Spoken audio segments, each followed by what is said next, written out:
Hey guys, and welcome to week 4 of our class here at Rasmussen College on comparative politics. Just coming off that very busy week in week 3, I just finished all the grading this morning on terms of the week 3 thesis and outline for your main paper. So everybody, please check your inboxes on that. And everybody who submitted the Pain of the Union paper, those have also been graded as well too. If you have not submitted either one of those two papers, guys, when you submit them, please send me an email. Let me know you've submitted them, and I can go back and grade them because I know it was a very busy week, and some people only did one and are still working on the other, or some people got behind a little bit.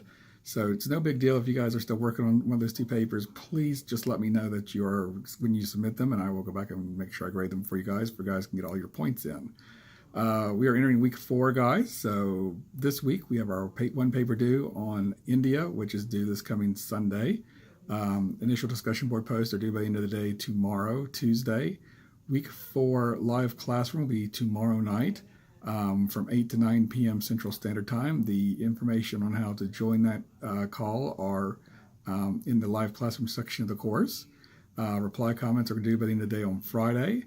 And again, the paper is due at the end of the day by Sunday. If you don't make the live classroom tomorrow, your response in terms of the archive poll question is due by the end of the day of Sunday as well also.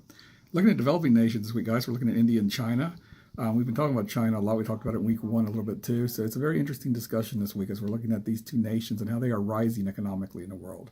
So it's a very interesting discussion on how these two nations are charting different courses in terms of becoming part of the global market system. India is going to be very interesting. India has drafted a new constitution. They have become a democracy. They are forging better relations with the United States and the West. They are trying to attract multinational corporations and investment into India. Kind of flying that same economic path, a little bit like China, but just a different political course in it.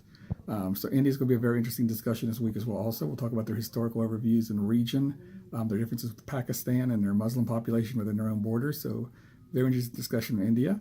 And then, of course, we'll be looking at China. We'll talk about China and its rise, talk about the stagnation in its economy the past few years, and also discuss China militarily. China has a very large army. China has made some overtures about the wanting to be a major power in their region. They've been building islands in the South China Sea to make that national waters.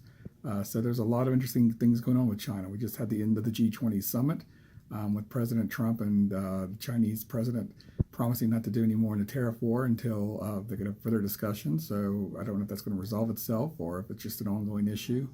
But the United States and China have a very interesting relationship. We'll be talking about that this week as well also. So very good discussions this week, guys. I hope everybody can join us for live classroom tomorrow night.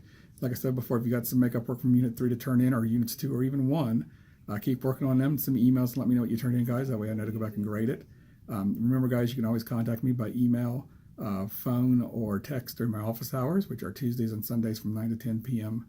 Central Standard Time. With that, guys, have a great week and hope to see you guys tomorrow night.